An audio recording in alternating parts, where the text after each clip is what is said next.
നമസ്കാരം, ഞാൻ Sukumari. Astro service online ഗ്രൂപ്പിന് വേണ്ടിയിട്ട് ഇന്ന് വിപരീത രാജയോഗത്തെ പറ്റിയാണ് പറയുന്നത്. രാജയോഗങ്ങൾ, വിവിധ തരം രാജയോഗങ്ങളുണ്ട്. നീചഭംഗ രാജയോഗം തുടങ്ങിയവ. അതിൽ വിപരീത രാജയോഗം സംഭവിക്കുന്നത് എങ്ങനെയൊക്കെയുള്ള ഗ്രഹനില സംജാതമാകുമ്പോഴാണ് എന്നാണ് ഈ പറയുന്നത്. അതായത് 6, 8, 12 ഭാവാധിപന്മാർ പാപന്മാർ ആണെന്നാണല്ലോ.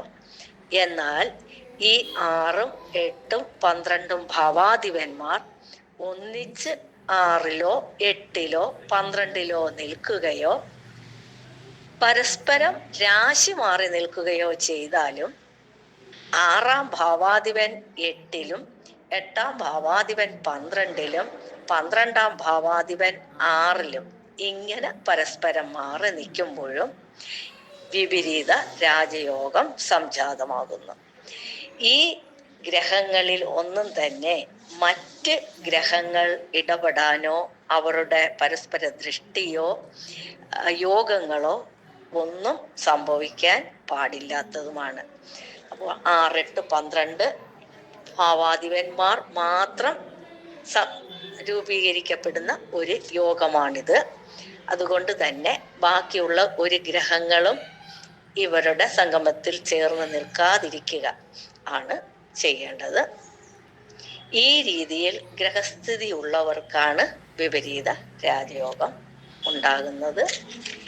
ഇനി വിപരീത രാജയോഗം ലഭിക്കുന്ന ജാതകർ രാജോചിതമായ നിലയിൽ ജീവിക്കുകയും ഭരണ അധികാരികളെ പോലും നിയന്ത്രിക്കത്തക്ക ഉന്നത സ്ഥാനങ്ങളിൽ നിയമിതനാവുകയും ജാതകന് വളരെ പ്രഭുത്വവും മാന്യതയും കീർത്തിയും ഉണ്ടാകും എന്ന് കാളിദാസകൃതമായ ഉത്തര കാലാമൃതത്തിൽ പറയുന്നു.